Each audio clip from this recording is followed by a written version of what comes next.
안녕하세요 여러분. 저는 시세와 거래가가 같은 양도양수 중개 전문 플랫폼 넘버원 택시의 김서희입니다. 오늘도 개인 택시에 대해 유용한 정보 가지고 왔는데요.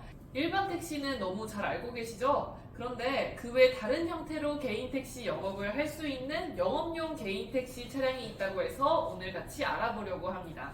개인 택시를 시작하시려는 사장님들과 일반 택시를 운영하시는 사장님들을 위해서 오늘 영상 준비해 봤으니까요.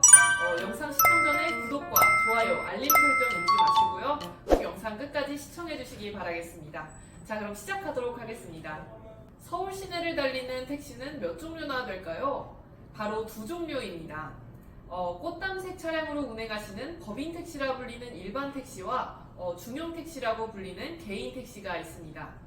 오늘은 그 외에 손님을 운송할 수 있는 택시가 어떤 종류가 있고 요금은 어떻게 받는지, 차량 기준은 무엇인지에 대해 이야기를 해보려고 합니다.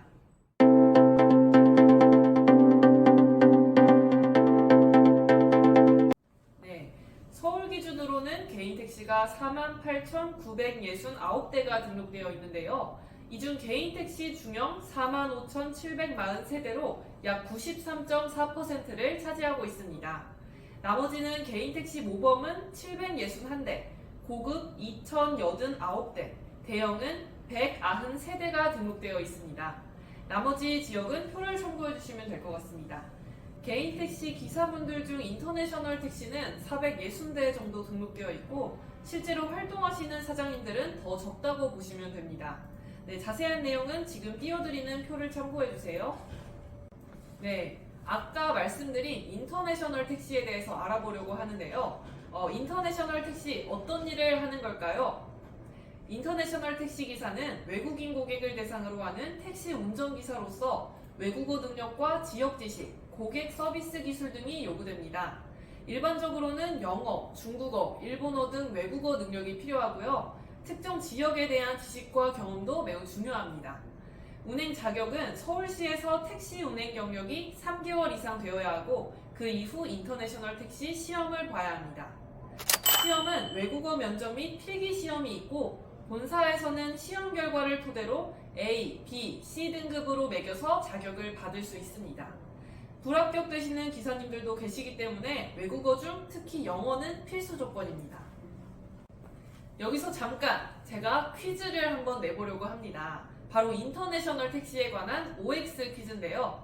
바로 첫 번째 문제에 들어가 보도록 하겠습니다. 첫 번째 문제. 일어 중국어만 잘해서는 지원할 수 없다. 정답은 O입니다. 네, 영어가 필수로 요구되는데요. 영어 플러스 일본어 아니면 영어 플러스 중국어 이렇게는 가능하지만 일어 혹은 중국어를 단독으로 해서는 지원이 불가능합니다. 두 번째 퀴즈 들어가겠습니다. 영어 실력에 따라 일이 다르다. 정답은 O입니다. 외국어 면접에서 나눈 A, B, C 등급을 토대로 일이 나뉘는데요. A 등급은 의사소통에 전혀 문제가 없는 경우입니다. 공항에서 나가는 배차 및 네임보드 서비스는 물론 외국인 투어까지 가능한 정도인데요. B 등급은 기본 회화만 가능한 정도. 공항에서 나가는 배차 및 네임보드 서비스가 가능한 정도를 말합니다. 그리고 C등급은 목적지 안내, 간단한 회화만 가능한 경우 공항에서 나가는 배차만 가능합니다. 네, 이렇게 A, B, C 등급으로 나눠져 있는 걸 알 수 있습니다. 네, 그리고 마지막 문제. 인터내셔널 택시는 특정 택시 회사 이름이다. 정답은 X입니다. 인터내셔널 택시는 서울시에서 만든 일종의 브랜드로 서울시 내에서 영업을 하는 5개 법인회사 또는 개인 택시 중 인터내셔널 택시 면허 취득자에 한해 운행권을 주는 것을 말하는데요. 즉, 인터내셔널 택시 기사는 5개 법인회사에 소속된 기사이거나 개인 택시 기사라고 보시면 될 것 같습니다. 네, 그럼 인터내셔널 택시 요금은 어떨까요? 외국인과 내국인 요금이 살짝 다른데요. 외국인 탑승 시에는 공항에서 서울시 구간을 보시면 지역별 구간 요금이 정해져 있는 정액제로 요금이 부과됩니다. 시내 또는 시외에서 외국인 미터기 요금은 내국인 요금의 20% 할증이 부과되고요. 내국인 탑승 시에는 일반 중형 택시와 동일한 기본 요금을 받게 됩니다. 공항지역 운행제는 다음 화면과 같이 정해져 있어서 외국인 손님들에게는 안심하고 택시를 이용할 수 있게 되어 있습니다. 인터내셔널 택시의 장점은 내수 고객과 외국인 고객을 함께 영업할 수 있다는 것과 요금 할증 혜택일 텐데요.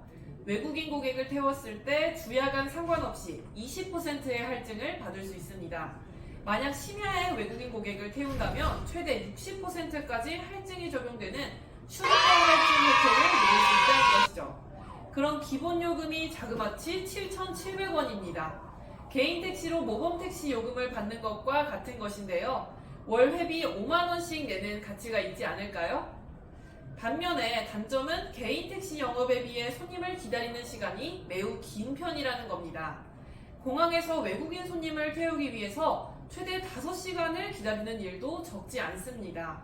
그리고 손님이 공항에 가는 시간이 새벽이 될 수도 있기 때문에 밤을 새다시피 손님을 모시고 가야 하는 일도 있다는 거 알아두시면 좋을 것 같습니다.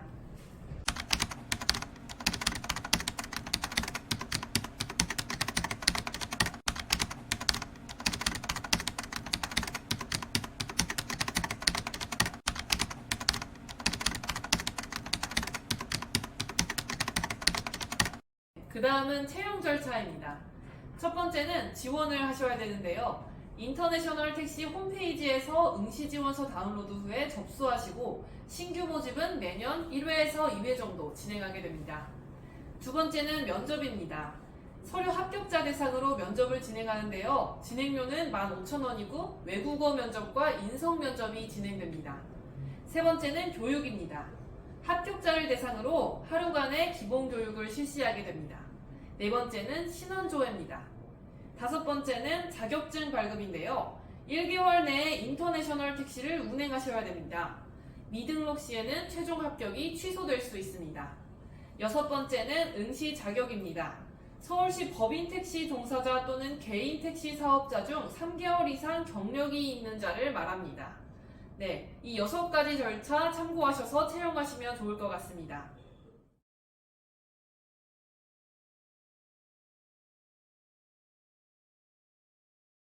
다음은 모범택시입니다. 모범택시 많이 들어보셨죠? 모범택시는 중형택시보다 고급의 서비스를 제공하기 위해서 1992년 고급교통수단으로 등장하게 됐습니다. 주로 검은색 준대형, 대형 승용차로 운행이 되고 있습니다. 영어로는 디럭스 택시라고 표기하기도 하죠. 개인 택시와의 차이점은 차량에서 가장 크게 느낄 수 있는데요. 모범 택시에는 배기량 1900cc 이상 5인승 이하의 승용 자동차를 사용해서 운행해야 되며 주로 3000cc 이상의 준대형에서 대형 세단을 사용합니다. 이는 택시 이용자에게 더 편한 승차감을 제공하고 더 고급스러운 분위기를 연출하게 돼서 택시를 탄 이용자에게 만족스러운 서비스를 제공하기 위함인데요. 그리고 수입차도 간혹가다 보실 수 있습니다.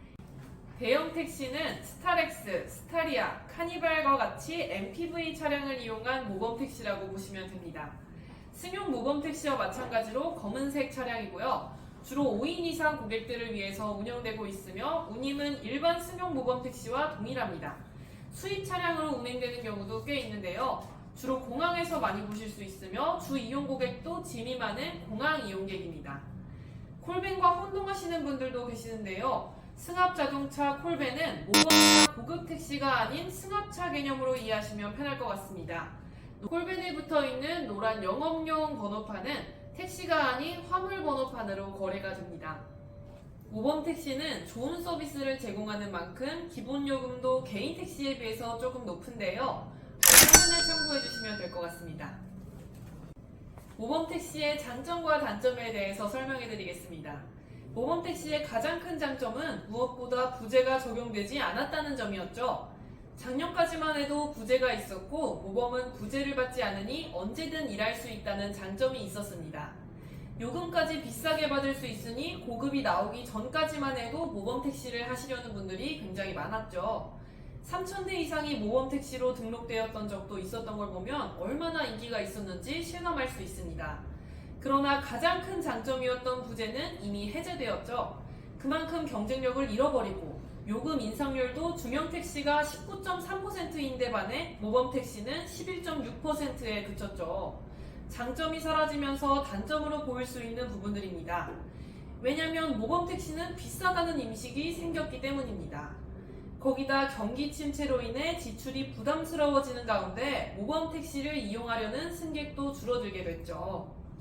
하지만 대형 모범택시 같은 경우는 아직까지 공항에서 짐이 많은 이용객들이 선호하고 있으며 모범택시라는 프리미엄 택시 이미지는 중형택시와 차별화된 서비스를 받고 싶어하는 고객들이 여전히 찾고 있기 때문에 아직 많은 모범택시 운전기사분들이 많이들 운행을 하고 계십니다. 다음은 고급택시입니다. 모범택시는 대중적으로 많이 알려져 있는데 그 위에 고급택시가 있다는 사실 알고 계신가요? 2015년에 도입된 개념으로 모범택시보다 더 상위 개념의 택시라고 생각하시면 됩니다. 고급택시 차량을 보면 프리미엄을 넘어 럭셔리한 느낌을 줍니다. 현대 스타리아 리무진, 기아 카니발 하이 리무진, 기아 K9, 제네시스 G80, 제네시스 G90 등의 국산 준대형 이상급 차량 혹은 메르세데스 벤츠 E클래스, BMW 5 시리즈, 렉서스 ES, 메르세데스 벤츠 S클래스 등의 수입차가 고급택시로 운행되고 있습니다. 외형상으로는 일반 차량과의 사실상 구분이 어려운데요. 노란 영업용 번호판만 달고 있을 뿐 모범택시처럼 갓등이나 데칼 등이 없이 검은색으로만 도색되어 있기 때문입니다. 고급택시는 예약제로만 운행될 뿐더러 굳이 눈에 띌 이유도 없기 때문에 이런 택시를 이용하는 승객들의 성향을 감안한 거라고 보시면 될 것 같습니다. 본래 규정상 3000cc 이상의 차량을 투입하게 되어 있었으나 2015년 8월에 규정을 완화해서 2800cc 이상이면 가능하게 됐습니다. 기존 그랜저 3.0 LPI 모델의 배기량이 2999cc로 단 1cc 차이로 3000cc에 못 미쳐서 사용할 수 없었으나 규정 개편으로 그랜저 차량을 사용할 수 있게 됐죠. 어떻게 보면 그랜저를 위한 개정이라고도 볼 수 있을 것 같네요. 카카오티 블랙이나 우버 블랙, 타다 플러스 같은 게 대표적인 고급택시 이용자 플랫폼입니다. 고급택시 요금에 대해서 알아보겠습니다. 방금 말했던 대표적인 플랫폼이죠. 우버 블랙과 카카오 블랙의 요금표입니다. 표는 화면을 참고해주세요. 다음은 대형 승합 택시입니다. 대형 승합 택시는 약간 생소한 개념인데요. 좀 복잡한 개념이니 잘 들어주시면 될 것 같습니다. 대형 택시는 서울시에서 정한 미터기 요금으로 운행하는 대형 승용이 있고요. 카카오벤티나 아임택시처럼 플랫폼에서 운영하는 대형 승합차가 있습니다. 중형에서 대형 택시를 하시려는 분은 이 두 가지 차이를 알고 계셔야 하는데요. 대형 승용은 서울시 교통행정과에서 바로 면허 전환 등록을 해줍니다. 하지만 플랫폼 대형 승합차를 하시려는 분은 우선 카카오나 아임 등 플랫폼에 먼저 가입을 하시고 교육 과정을 수료하셔야 합니다. 그 후에 대형 택시 면허 전환 등록을 할 수 있다는 점 꼭 기억하시길 바라겠습니다. 대형 승용과 대형 승합의 차이점은 다음과 같습니다. 대형 승용은 6인승에서 10인승 차량으로 해야 되며 대형 승합은 11인승에서 13인승 차량으로 운행해야 합니다. 앞서 말씀드린 것처럼 대형 승용은 미터기 요금으로 받지만 플랫폼 가입 차량은 요금제가 자율적 신고제이기 때문에 요금이 조금 다릅니다. 요금은 화면에 띄워드리는 요금표를 참고하시면 될 것 같습니다. 중형 택시 면허에서 고급 택시 면허로 전환할 수 있다는 거 다들 알고 계신가요? 개인 택시를 준비하고 계신 분들에게 모범이나 대형 승용 또는 고급 택시를 하고 싶으신 분들께 작용 요건이 완화됐다는 희소식이 들려왔는데요. 와우! 바로 2023년 10월 19일에 실시된 개인 택시 면허 전환이 인가제에서 신고제로 변경됐기 때문입니다. 모범 택시 기사가 되기 위해서는 우선 개인 택시를 5년 이상 무사고로 운전해야 했습니다. 이것도 과거에는 10년이었는데 문턱이 지나치게 높다는 의견이 많아 5년으로 줄어든 거였습니다. 운전을 직업으로 하는 택시기사가 매일매일 하루 종일 운전을 하면서 5년 무사고를 달성하기가 결코 쉽지 않은데요. 그래서 서울시에서는 프리미엄 택시의 작용 요건을 완화하고자 검토하였고 2023년 10월 19일에 작용 요건이 완화됐습니다. 요건 완화 후에는 이렇게 면허 전환 신청을 하면 됩니다. 월 1회 수시신고제로 변경됐고요. 월말까지 조합에 신청하고 월 초에 서울시 교통행정과가 수합해서 검토를 하게 됩니다. 택시 행정처분을 받은 내용으로 1차 검토를 하게 되는데요. 승차 거부, 도중 하차, 부당요금 징수, 탑승, 신용카드 결제 거부와 불친절 및 차내 흡연으로 1년 이내 행정처분을 받은 이력을 보게 됩니다. 서울시 교통행정과에서 문제가 없다고 판단되었을 시에는 5일 이내에 면허 전환이 됩니다. 요즘은 중형 승용차 중심의 획일적인 차종에서 벗어나 SUV, 친환경차 11인승 승합차, 고급차 등 차종이 다양해지고 있고 서울시에서 제한됐던 색상도 이제 다양해지고 있습니다. 그리고 국토부의 면허를 받은 운송가맹 사업자인 플랫폼에서 운영하는 브랜드 택시도 2021년 1월 기준으로 3539대나 있습니다. 택시를 이용하시는 고객님들께도 여러 서비스를 선택할 기회들이 많아져서 그만큼 서비스 만족도도 올라가게 됐습니다. 브랜드 택시를 통해 진화하고 있는 택시로 승객들이 편한 것은 물론 우리 택시기사님들도 편하게 일할 수 있는 택시업계의 미래를 기대해 보겠습니다.